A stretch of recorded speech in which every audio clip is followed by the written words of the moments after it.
Hello, everyone. My name is Scott Wilhite. Let's talk about what non-consensual sex looks like and what consensual sex looks like. Consensual sex is when you ask someone that you think you have a crush on or are attracted to before you kiss them, hey, I really want to kiss you.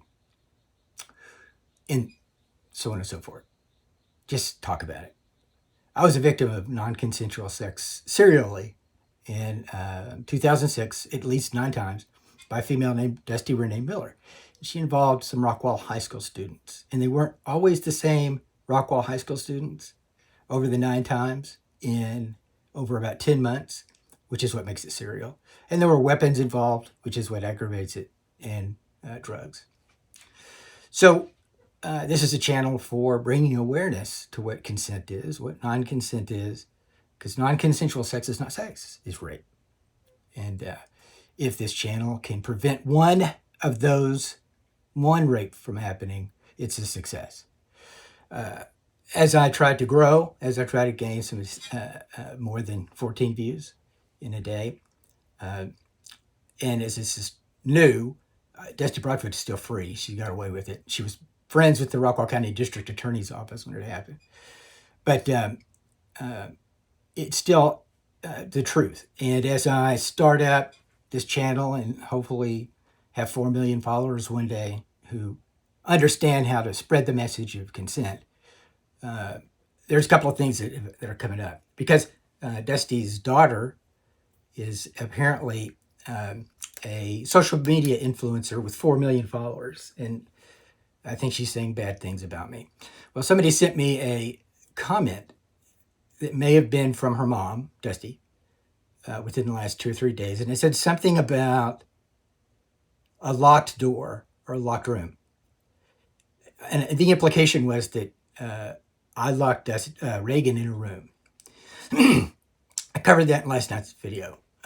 There was no lock on Reagan's door to begin with. So she couldn't have been locked. There was masking tape that was put down on the floor as a joke, just because Reagan was a future 400 million follower personality in 2006. She took up your attention, or demanded your attention. Well, Dusty didn't give her any attention. Dusty ignored her. I'm getting to that.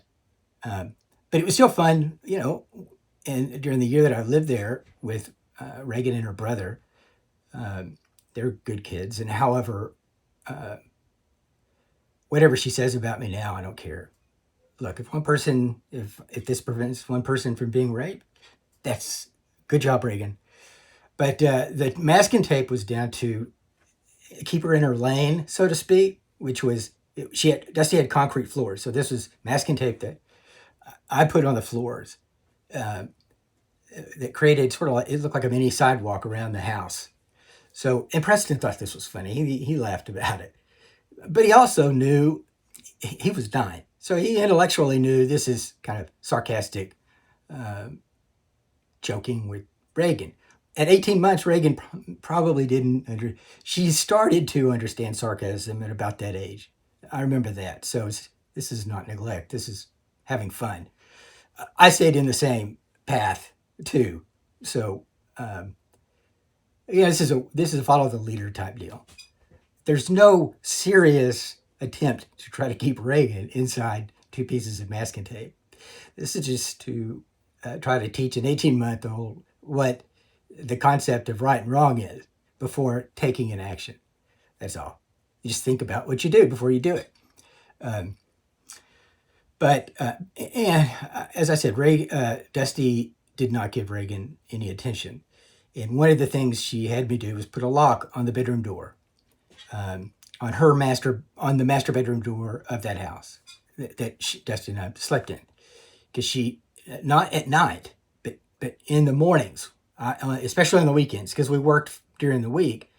And I said in last night's video that I picked Reagan up from daycare. I mean, every day. This is for 75% of the time I lived there in 2006, I was picking Reagan up from the daycare. So there's that. Now, that's nothing special. That's just what people who appear to be, or who are in a appearingly normal type of arrangement like that. Um, that's nothing special. It's just explaining that there was no shenanigans. Reagan was not being locked in a room. Furthermore, there's a video I have, just at least one, that shows me and Reagan's and Preston's sort of interactions. And if any of them watch, they might remember the dollar bill that Reagan was expecting for Christmas. Reagan's young. She's repeating what she thinks is a big gift for Christmas that she wants, or God, or something. And it was funny. And we kind of made fun of her. Snarkily, respectfully, normally. So there's proof of that. I'm not going to embarrass Reagan. She can do whatever she wants with me. She pales in until, her mom is the Patrick Bateman of bullying. Reagan will never be like that, I hope, unless I'm missing something. Reagan can't do anything to me. But she wasn't locked in her room. Dusty did lock her out of her bedroom, out of our bedroom, because on the weekends, Dusty was addicted to meth, and she was doing methy type things. And one of them was remaining in her bedroom all weekend, away from her kids. So she would lock the bedroom door. And the thing I remembered today, I remembered the lock on the bedroom door yesterday or the day before then, and talked about it in that video. Today, I remembered something else, something dark about it that I feel guilty about, and that I reference in my memoir that I wrote in 2020. All the Dusty chapters are on my personal YouTube page, St. Wilhite, and the number 1. You're welcome to go read them. I think there's 5 chapters, and I mentioned the neglect, the collateral neglect that went along with what Dusty was doing. Well, one of those was Dusty locking Reagan out of the master bedroom. Now, I'll admit, when I was writing that book in 2020, that's not what I was thinking. I was just thinking Dusty Broadfoot serially raping high school students at least 9 times in 2006, involving drugs and weapons, as the collateral consequence, the collateral neglect that Reagan and Preston suffered, including one night when Preston swore he saw someone outside his bedroom window and came terrified running into our bedroom in the middle of the night because he was scared of being, this is a 9-year-old. And, I didn't know that Dusty was sneaking high school students around Preston's side of the house through the gate and into the back door.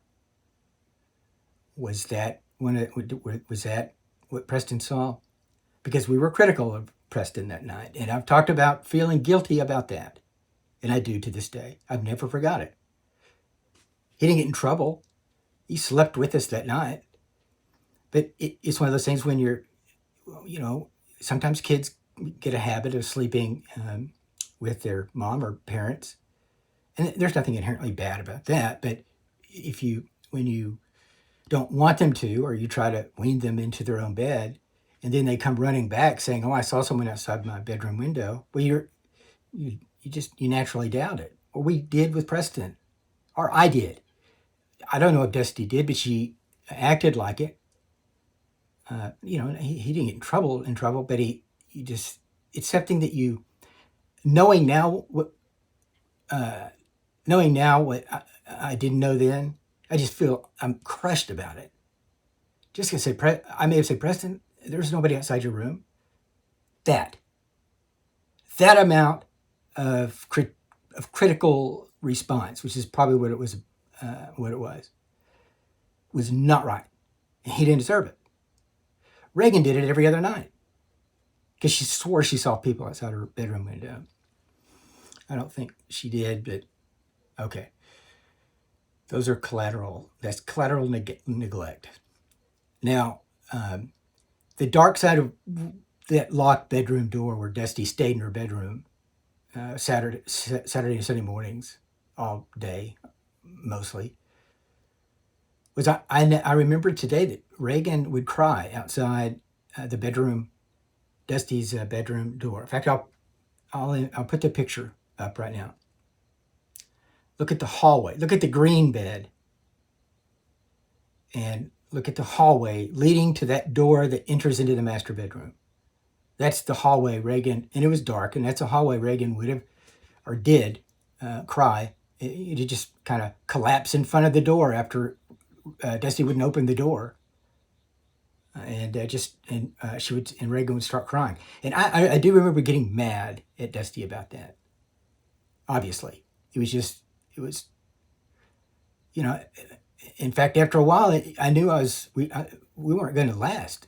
And I'm going to get to that. But that was heartbreaking. I mean, it sort of, it doesn't exactly resonate. If you don't think that the person you're living with, if you don't think that they are serially raping high school students behind your back in your own house in the middle of the night, then, and she's able to pull off that level of of grift, deception, then when you see a mother and a daughter where the mother just seems detached, and the kid's a future 4 million follower influencer anyway, probably because of her stepdad's wealth, but whatever. I mean, she demanded the attention of Reagan demanded the attention of everybody in the room back then anyway. That's why it was kind of fun, being around her. But so you kind of accept the notion that Reagan's just a brat, and she's demanding more attention than the next brat, which is which was Dusty's excuse. That's what she always said. And she was Reagan was just a constant nag on Dusty. So Dusty always, okay, now in hindsight, that's Dusty being Dusty. She locked her fucking door towards the end and was keeping Reagan out of her bedroom. And Reagan would cry. And Dusty would hear it. And yes, I got mad. And that was towards the end. And it got so bad, those sorts of things got so bad. And I don't know if, I can't remember if Preston saw that, Reagan crying at the door. And I thought through it, and I feel like Preston, it wasn't a keyed handle. It's probably a bathroom lock type of a handle. So Preston could get in. It's not like, and that's why I think it's hard to imagine that Dusty was sneaking high school kids in between 8 a.m. and noon. Who knows? She had me move the bed around in the bedroom twice, away from the window, which it shouldn't have been moved away. Anybody who walks in that room and looks at that room knows nobody puts a bed where Dusty wanted to put the bed, unless now in hindsight you look back and say, oh, she's trying to sneak people into the 6-foot door windows. 6 foot, almost floor to ceiling. 2 of them. They were, I can't remember the there's a common name for the window size. They're big.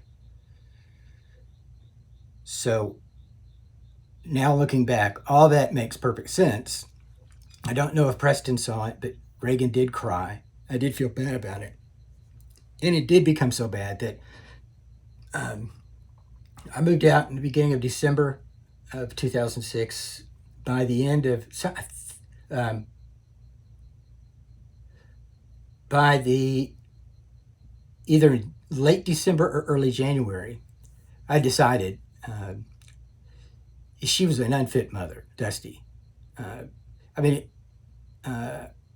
didn't know that there were she was sneaking high school kids in by that point, but I did know that she had a problem, Dusty did. So much so that, I can prove this because it was done via email. I sent Tony Corsi, Reagan's dad, an email and said, look, man, your ex-wife is doing this. So I sent Tony an email in late December or early January and said, look, Dusty is is neglecting those kids to the point where definitely Reagan needs to be saved. She's not getting the attention that normal kids need. Preston was introverted. I wouldn't so much worried about him being able to take care of himself and stuff like that. But I emailed Tony and said, look, you probably ought to get full custody of Reagan and Preston. It's gotten that bad. It was that bad when I left. And even told him, said, look, if you can't handle it, it's that bad, I volunteered to help out. There's an email. So I don't have video of Reagan crying at the door, being locked out from her mother. I don't have receipts of the donut. All the Saturdays I took Reagan and probably Preston sometimes to the donut store to get whatever we got. And, but I do have video of my interactions with the kids. And I have the email of telling Tony you probably have to do something about your kids. So any allegation to that degree is in fact, that's defamatory anyway. Now it's subjective, and I know that, and it would be, that's not what I'm after, disproving or bringing a tort lawsuit against an allegation like that. I've got incontrovertible evidence of Dusty Miller serial raping high school students, so that kind of pales. That's what she's trying to lie about now. That's why she's lying. Okay. So, as I said in the Rockwall County injustice video, moving on to another topic,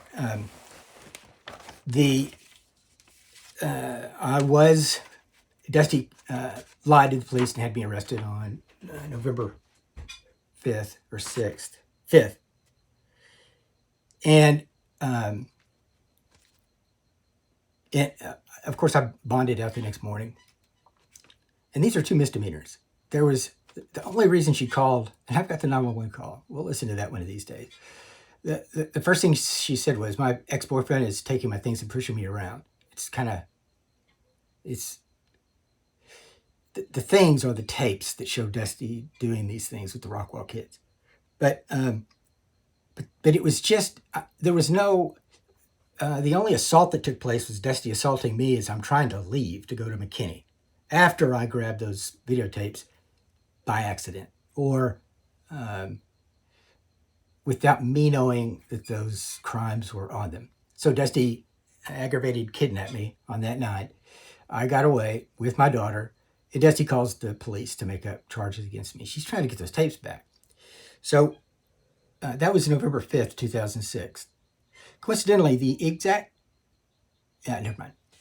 I was going to say it is the exact date that Lewis Conrad Jr. Killed himself from the To Catch a Predator show. Dusty knew Lewis Conrad Jr. She worked with him. And everybody in the district attorney's office of Rockwall, and everybody in the district attorney's office of Rockwall loved Dusty, according to Dusty. The elected Rockwall County district attorney loved her, and then was convicted of a crime, sentenced to 17 years in prison a couple of years after this. So that's sort of justice. But what she called the police for that night was what they kind of charged me with was a Class C misdemeanor assault, which is no touching, no. What they said was I talked aggressively to her. That's what the statute calls it. So it's really kind of a flimsy charge, but nevertheless, that's what I was charged with. Then she went on and lied and said that I interfered with the 911 call. Well, that is what moved it out of a municipal court with just a fine to maybe 6 months or 1 year possible sentence. This is a misdemeanor, so I'm not going to jail. I'd never been arrested or in trouble in my life. I was 40 or 41 years old. And I maintained every 911 PSAP in Dallas at the time. So it's hard to imagine I would be preventing one. Watch the Rockwall County Injustice video, you'll see what I'm talking about. But that elevated the charge to the district attorney's office. But it's still either a Class A or Class B misdemeanor. But it puts it in Gaylord Ray Summerall's hands. That was November 5th. On November 16th, 11 days later, on a misdemeanor, a pretext call? This is a little coded. Really? A pretext? On misdemeanors. With he said, she said misdemeanors. A pretext. Well, I guess the he said, she said makes sense. You got no evidence. So you got to make some up. Well, this is coded for the Rockwall County District Attorney's Office. Or Asselbrook, for that matter, because he was the one running the police back then. But that if that pretext call still exists, go find it. As a matter of fact, it happened on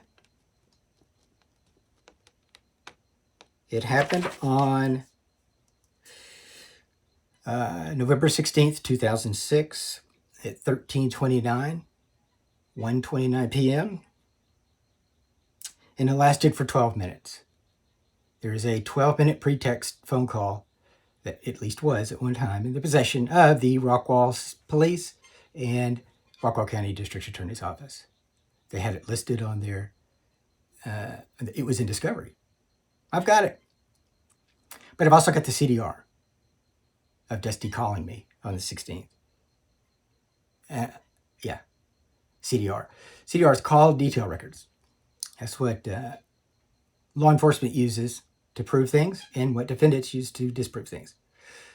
And I've got it for October and November of 2006. So I'm going to segue from that coded message for the Rockwall County friends, law enforcement who want to make Rockwall safer. We're on the same team. I'm going to segue on the CDR to jurisdiction. Because I've got the original CDR from the telco. I worked for the telco. I also have the certified CDR from AT&T. And that call shows up. And you know what that call does? Well, sorry, let me back up. I'm building up. That pretext did happen then, and that's where the Rockwall folks need to go in. But believe it or not, that pretext would have done the same thing. But before November 5th, in October 28th, 2006, to be specific, I've got the CDR for this. I've mentioned a hate crime in a previous video that Dusty pulled off, and how she set me up for this. Even though I will tell you that the hate crime occurred 9 times in 2006. The time that when it happened on October 28th is next level, obvious and egregious and blatant, and I'll explain why. Dusty had moved out a week before. Dusty and the kids had moved out and moved in with with Dusty's mom, about 300 yards away, about a week before October 28th. October 28th was a Saturday. And I'd already told Dusty I was looking for an apartment. I was going to move out. So that was the beginning of our separation. Well, she oddly was calling and towards the end of the week and saying, "Hey, let's hook up again. It's not that bad, and maybe we can." So she talks me into, she says, she makes me think she wants to try and work things out. Not that I'm trying to get her to, but I know I can't move out until December 12th, I think, somewhere around there. I didn't have the cash, and I needed to, get a deposit for an apartment and all that stuff. So she moves out a week before October 28th. Then she tricks me into thinking that she wants to come back and hook up. And she talks me into, she says, let's have a freak off. But she didn't say freak off, of course, but she said, let's party October 28th at her house in that bedroom. She says, let's do it right. Something like that, whatever the words she used. She made me think it was going to be a special night, is basically it. And she says, I'll come back Friday, or maybe she said Saturday. And then she also called me on that day, October 28th, 2006, to kind of firm up she's coming over at 11:07 a.m. and then at 1:30 p.m., October 28th, 2006. I've got the CDR. And that, my friend in law enforcement, enters her for the Title 18 USC Code Section 10 involving interstate commerce raffle. Because she used her cell phone. She called. The phone would have been routed across the Texas line at least. I mean, I can tell you exactly where it went because I'm retired from the phone company. And when I was talking about on that, her call to 911, she used a landline, so it wouldn't have gone through. It would have stayed in the county, actually. This one didn't. It became interstate commerce. And before, in these videos, who handles interstate commerce crimes is the FBI. And that's why the FBI claims that it wasn't their thing to worry about back then, is because of jurisdiction. Well, her call to me crossed the state line. That violates that code. That puts her into the federal jurisdiction, if you want. I don't know the case law behind what the federal, what the DOJ relies on for when they think a crime. The DOJ will charge you for anything for any reason, and they can make anything up. So I'm under no illusion that I'm 100% safe. Dusty has more plastic surgery and faker boobs than anyone I've ever seen last time I saw that face. So she can trick many weak men, put it that way. That's what most of what her encounters with law enforcement back then that I'm talking about now were likely due because she knew she would show her breasts.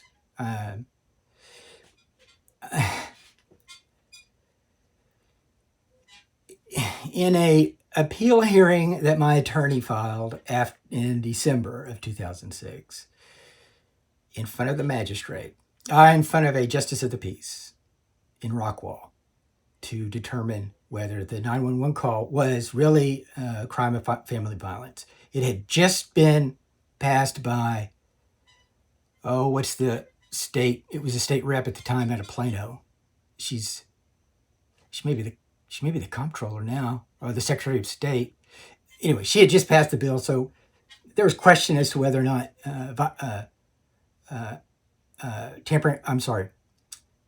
whatever the statute calls, interfering with a 911 call would qualify as family violence if family violence was involved. And my attorney, who I should have kept, she was my first. She was young. She was Destiny's age. She was smart. She filed an appeal on that. She said, no, it's not family violence related. So you can't issue the protective order that was issued. Well, she was wrong, and I mean that with respect. The judge didn't approve the appeal because it was wrong, but he's not. In fact, I rag on Ray Cow because he's a dirty motherfucker. This guy, the JP, he rolled against me. He's not a dirty motherfucker. He was honest. But he also saw something that I did not plan on talking about, but it makes perfect sense to talk about now when I'm talking about how Dusty will trick weak men. Hell, I'm the weakest man on earth, apparently. But in this hearing, Dusty has a blown up foot. Thanks to that subwoofer right over there. Thank you, subwoofer. I'll tell that story later. She dropped a subwoofer on her foot an hour after she lied to the police about what I'd done.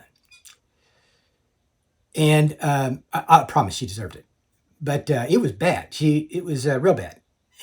So bad the Sunday night staff at the hospital in Rockwall couldn't work on it. They had to wait for the full-time staff, whatever that means. And so she had a cast on for at least 2 months, I guess, because in this December hearing, where we're appealing that, Dusty comes in on crutches, and she's got 2 women in need volunteers in tow who she's stealing their time of because she's lied. And as a means of covering up serial sex crimes against high school students. She's got 2 women in need volunteers in tow with her in that courtroom. Talk about it in the book. That's one of the most offensive parts about all this. But there's more, so stay tuned.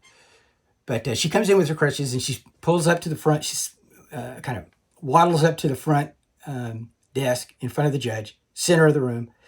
And, everybody, the judge and maybe the court staff says, do you need anything? And this, that. And Dusty says, yeah, I need they offer her, do you want a chair to put your leg on? And she's in this sort of long farmer's dress type thing. And me and my attorney and my parents are sitting over to her right. And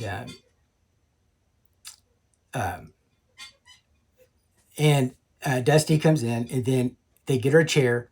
And so she sits sort of at the very end of the table. And the judge has an eye shot of now her entire body, at least most of it, because she's kind of off of the edge of the table so she can raise her, I think it was her right foot.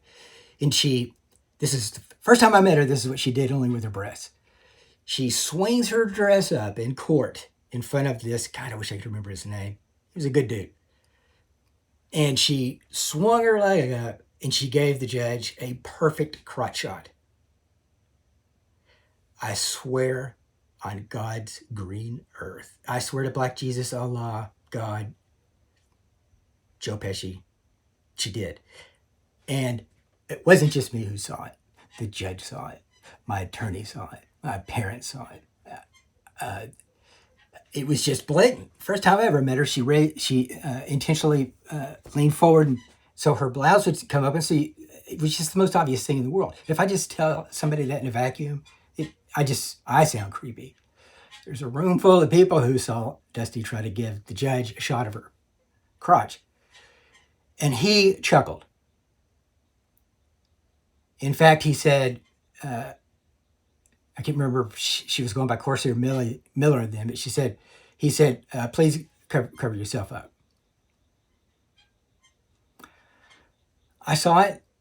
I didn't bring it up after that was over. We were walking out, but my attorney said, holy cow, did you see what she did? And that's when I thought, yeah, I did, but nobody believes me. I'm accused of being a wife beater. That's Dusty. That's Patrick Bateman from Rockwall, Texas. I didn't mean to get off track there, but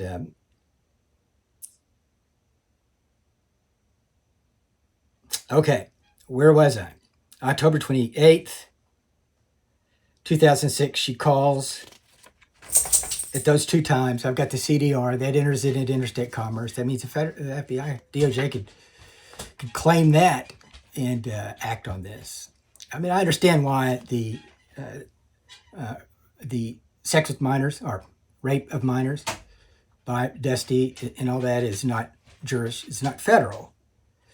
But her phone call is an interstate commerce transaction. And she did that on October 28th at those 2 times for the purpose of ensuring the victim, would be there for the purpose of committing a bias-motivated crime, which is the second federal jurisdiction entry. And that's why I called the DOJ to begin with back then. That's why they had the evidence now. But on that night, we do have a thing. And there is a tape. There was a tape. And the DOJ has that evidence, or did. And Dusty screaming, or she's tagging FBI people or something. So, good. The FBI's entered the chat. And so, assuming that they still have this, I would bring your attention to within that evidence a file named point_pan.avi. And I meant to write down the timestamp of this because I actually have the file creation timestamp of this one. Some of the metadata that I can find has made it this. I mean, I've only made one or two copies since then. But there's metadata in everything that FBI would have of some variety. But on point_pan.avi, lowercase p, mp, it's 25 seconds long. It's going to be on that trove of my evidence. 25 seconds long, so it's short.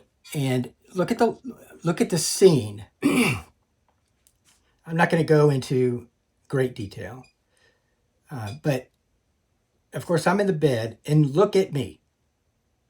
Look at me in that video. Tell me that I want someone behind Dusty, who Dusty says, pan that back over here. So the setup. At 25 seconds in, no, I'm sorry, it's 25 seconds long. At 2 seconds before the end of it, there's some dialogue between me and Dusty. And whoever watches this will know. And I say something to Dusty, and Dusty responds. And as you can see, Dusty is standing beside the bed, holding the camcorder, pointing it at me, and I'm laying on the bed. And look at what I'm doing there. This is Dusty's idea. All of it, from head to toe.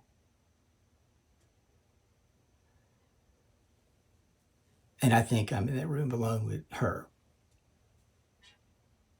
And I say something to her, and she says, I know. And she says, I know in, I don't know if there's a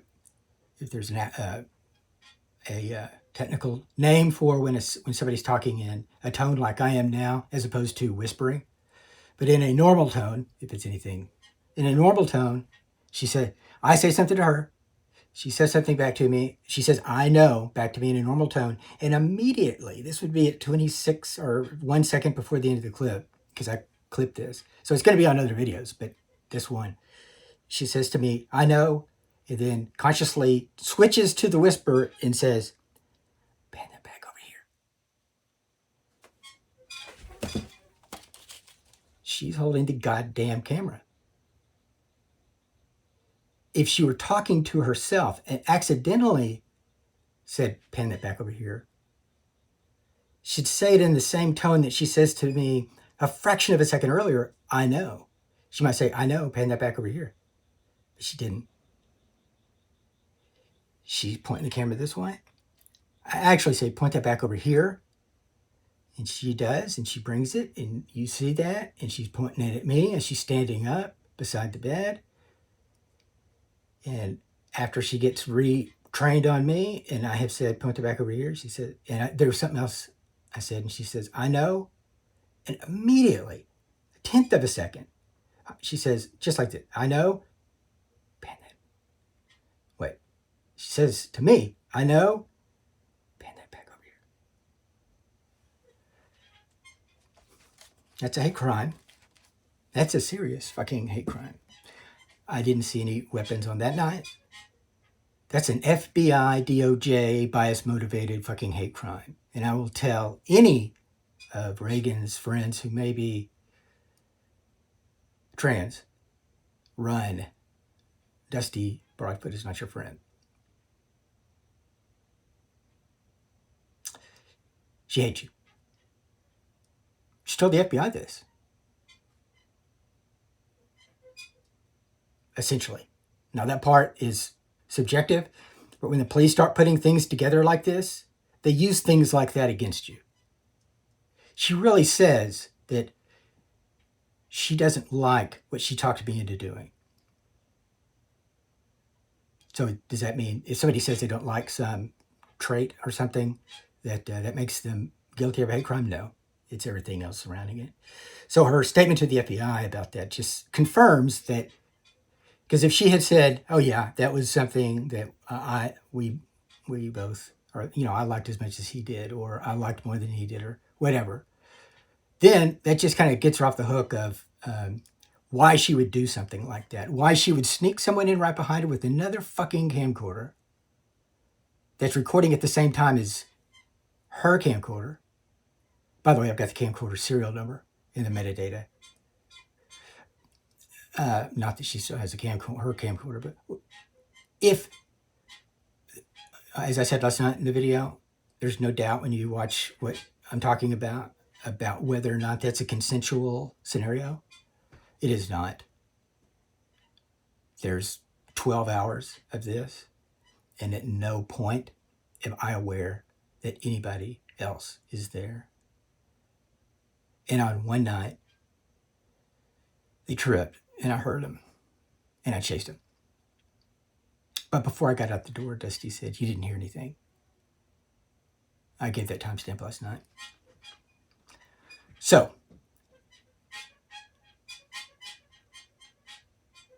that I've never told. Not even back in 2007 or 2008.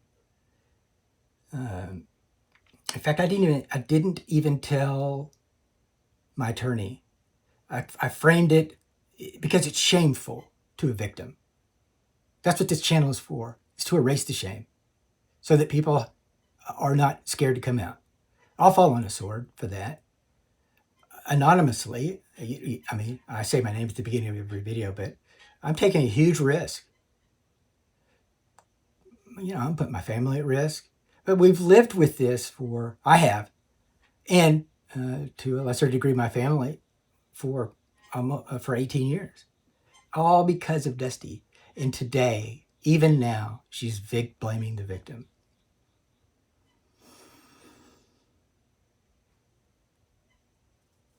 That's what deviant sexual predators do. That's what rapists do. They blame the victim.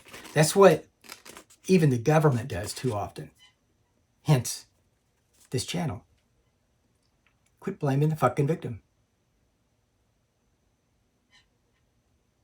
And this isn't just a grievance channel. I've got a theory on how to possibly fix this, that within the criminal justice system. I've got a lot of years invested in higher education just to be on here debunking Dusty's lies.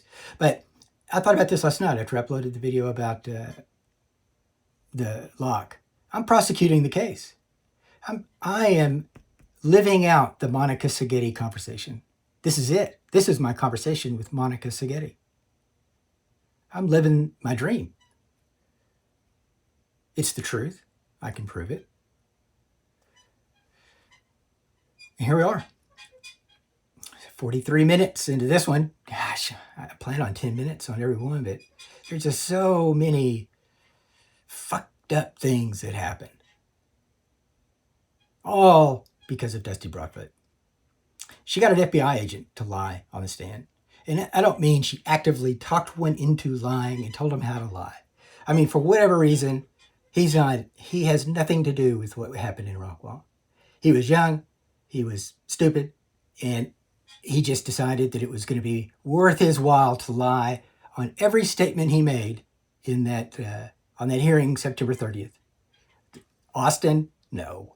Judge Rakow's not the bad person in this. He just happened to get caught up in his day-to-day stupidity, corruption, and it happened to help Dusty get away with what she got away with. Same thing with that FBI agent. I can't remember his name. Both my FBI agents, work up the picture of Opie and, I can't remember, Opie and one other. They were just typical G-men cops. They were handling something they shouldn't have been handling. And it seemed like everybody that I crossed paths with in 2009 and 10 thought that because they didn't know really why I was there. And but he lied. He lied about a bunch of things on that September 30th hearing. But other cops, this is not, I said this last night, and I want to context that. I'm going to put this into context. I don't mean to say that at a hearing like I'm talking about, that I read from the transcript of from September 30th, that it's okay to lie.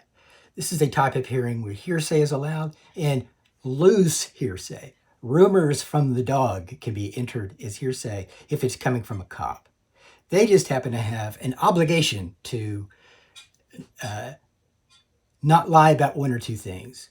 The one or two things that have to be met in order to determine the outcome of that type of hearing. And so everything else he says, he's just trying to make, he's doing what Reagan's doing, and probably what Dusty are doing right now, making shit up. Just like I would say that can be done against Dusty with the 302 in order to prove the hate crime. There's no doubt with the video, but it's just kind of eerily coincidental that Dusty also told that same FBI agent that he memorialized on the 302, no, she doesn't like that kind of stuff. While she's recording that kind of stuff and hiding somebody behind her recording it too. You tell me. Is she doing that because she likes it?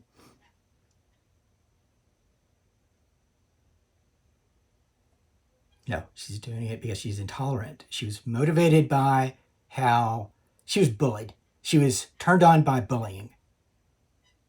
There you go. Okay, I started this a little bit with Reagan. She was a victim. I don't care what she says about me now. I don't even know, other than one screenshot of one comment. But good for her. As I said in the video last night, if what I'm doing saves one person out of her 4 million, I have a feeling the more this goes on, 90% of her engagement is fake. And I mean no disrespect to the 10% who are real. But I mean, I've got 14 views. So, and I know how this works. In fact, this is proving my theory on that level. So good job, Mr. Broadfoot. Thanks for wasting so much money. But I don't blame him. Also, one thing I said in a previous video, I said in the Rockwall County Injustice that I'd already caught Dusty cheating with who she's with now. That's not true.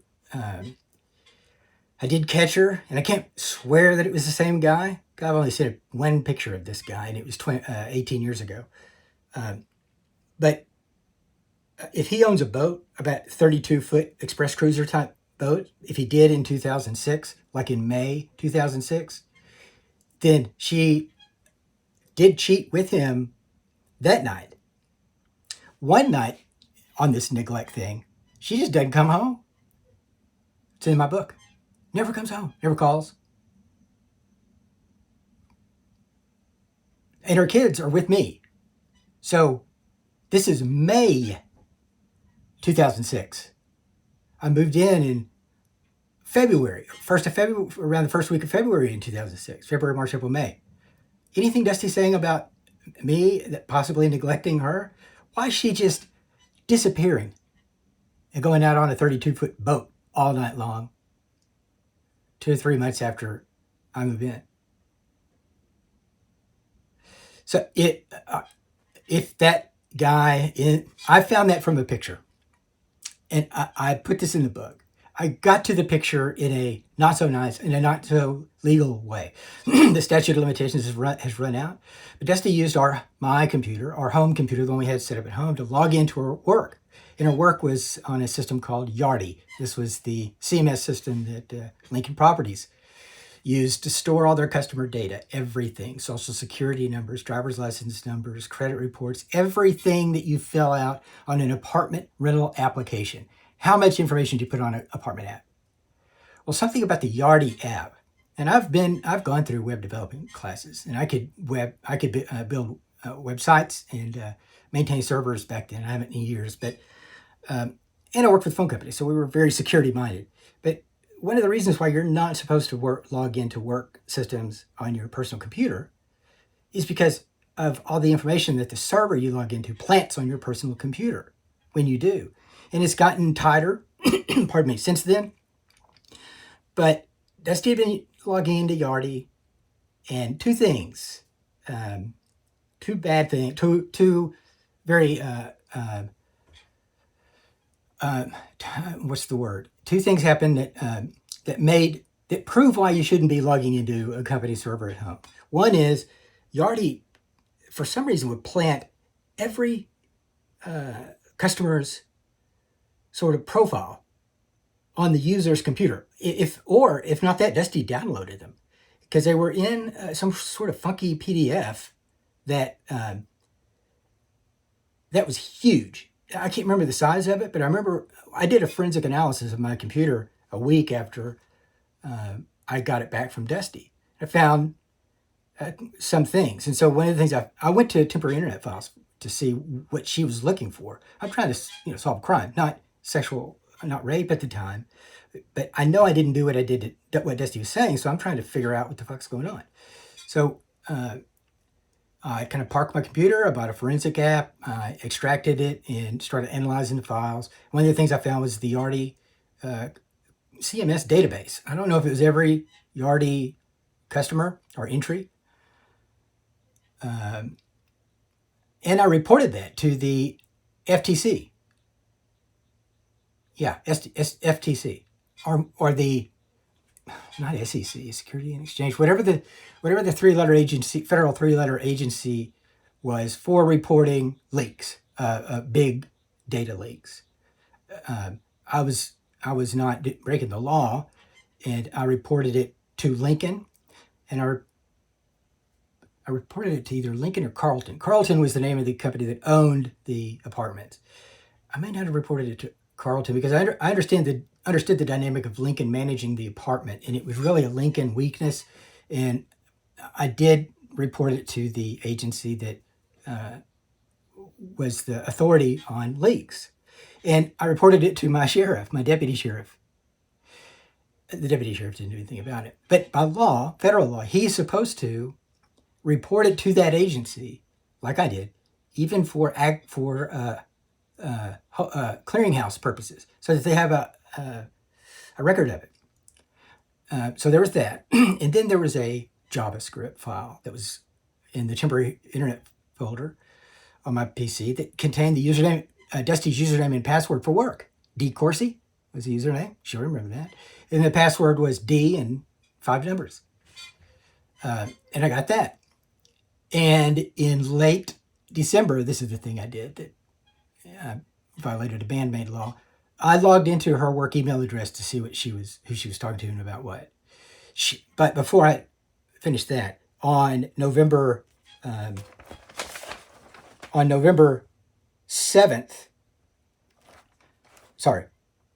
November 7th, 2006, she downloaded a Yahoo password cracker on my computer that she was in possession of. Because remember, I got arrested on November 5th.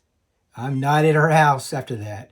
And so on this forensic extraction, I found where she had downloaded, or somebody that was on my computer at her house, using that IP address, downloaded a Yahoo email cracker app and cracked my Yahoo password. And that wasn't the first time she's done it. She did it again. Did it one other time in August, and that's in the book. So she did that November 7th. So I knew what I was doing was wrong in December when I used the username and password that was left on my computer.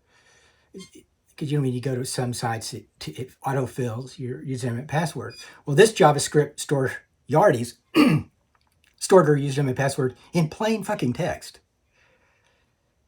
Okay, so I used that. I logged in. Dusty kept the dirtiest fucking house I've ever seen in my life, but she had the cleanest work inbox. Weird. But in a folder, I didn't go through all her own stuff, but I looked for the, oh fuck, I'm going to forget the name. I looked for the Tenzing Norgay, and I found it. Tenzing Norgay, from the movie Intolerable Cruelty. He was the Sherpa who helped Hillary climb Mount Everest. And so when George Clooney is telling his co-counsel, how do we find the dirt? Clooney says, you look for the Tenzing Norgay, the person who's helping. Well, I found the folder. It was oddly named, and in it was one email from a coworker, and it had about 8 pictures, big pictures from the camera they were taken from, and it was of the party on the boat in May of 2006, 32-foot express cruiser. I didn't get the name, and that was the night that Dusty stayed out without telling me, with her kids all night. So I just assumed that that was the Broadfoot guy. He's got deep pockets. That was at least $400,000 boat back then. It was either on Ray Hubbard or Lake Alice, Lake Louisville. I've got 4 minutes before. So I didn't catch that until late December or early January, late December 2006 or early 2007. And but it told me she was already cheating with an adult, at least in May of 2006. I've told that story in the book. I'm starting this channel, so it's pretty new anyway. I wouldn't have had the opportunity to tell it, but that's a pretty big deal. I mean, it was a big deal to me at the time. I had not caught her sneaking high school students in by the end of December or early January then. But when I did find those pictures, I was like, okay, well, she's been a fucking whore since this time. Then in either late February or early March of 2007 is when I found the high school kids. So I apologize for using the plain text username and password. I didn't use a cracker because I didn't have her computer. And this is plain text, and I still have the file. I took a screenshot of it. I may use it here, but if not, sorry. And logged in. I'm sorry for that. I mean, I'm really not. I just found out. All I did was found the Tenzing Norgay, opened it up, boom. Dusty's a fucking whore.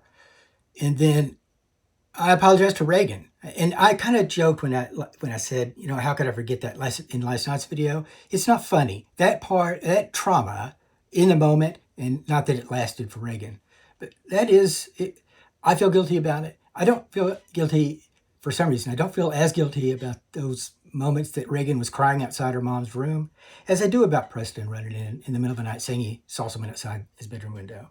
That I do feel guilty about it. I sincerely apologize for it. Although I couldn't do, I couldn't have done anything about it because I didn't suspect Dusty was doing those things. But I was in the moment with Reagan while she's crying, and I remember being pissed about it, about a mom treating her daughter that way. Because I was kind of under my breath. I was pissed about how Dusty's the type of person who'll interrupt you, interrupt anybody in her circle. Watch her. I'm looking at the clock, make sure I don't go over 60 minutes. She used to, every time we were in a social circle, she just interrupt people. So I'm not making this stuff up. The subwoofer falling on her foot, there is a God. That's what one of my attorneys told me when I told her about that. So, those who know the story know Dusty's dangerousness. And I'm jabbing with the FBI guy being stupid and lying on the stand. FBI guys lie on the stand every day. And he's not stupid. I don't trust cops. If I need the police, I'm calling those guys. And I'm going to rely on them. Because I want perfect justice. I'm not an anti-government guy. I'm a perfect government guy. I want there to be more government. I want there to be a little more police. And I want them to make 4 times as much as they make and have 10 times the equipment. I really do. If you don't understand what I'm talking about there, go read The Republic by Plato.